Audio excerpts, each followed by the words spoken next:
करू बिनती कबूल। माँ हमर माँ अहाँ के दुलारुआ। माँ हमर माँ अहाँ के हम दुलारुआ।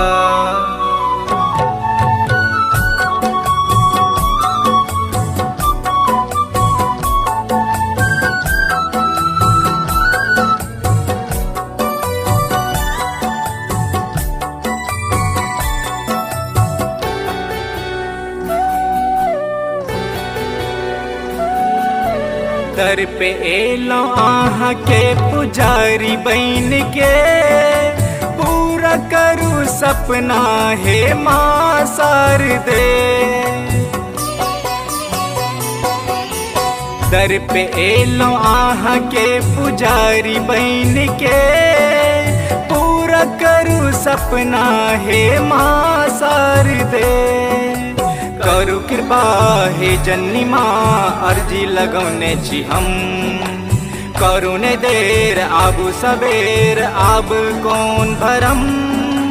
हम ताहक शरण में अयलो बर देर। माँ हमर माँ अहाँ के दुलारुआ।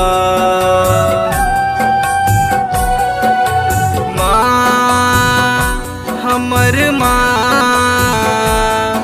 अहाँ के हम दुलारुआ।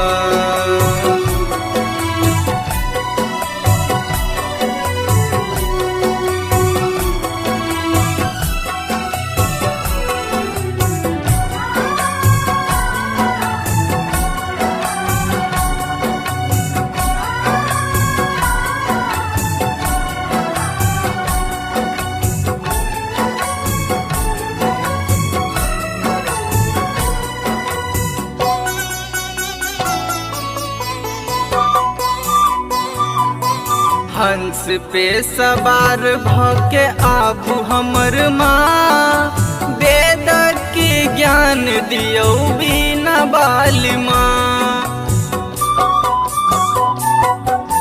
हंस पे सवार भके आबू हमर माँ, वेद के ज्ञान दियो बिना बाल माँ।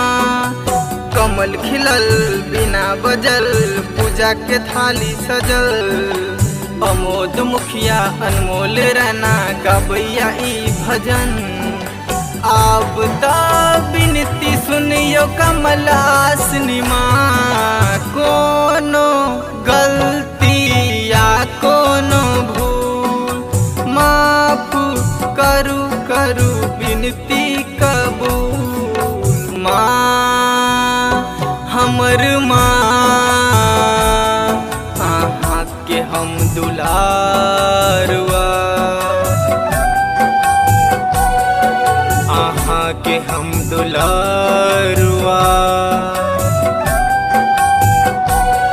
अहाँ के हम दुलारुआ।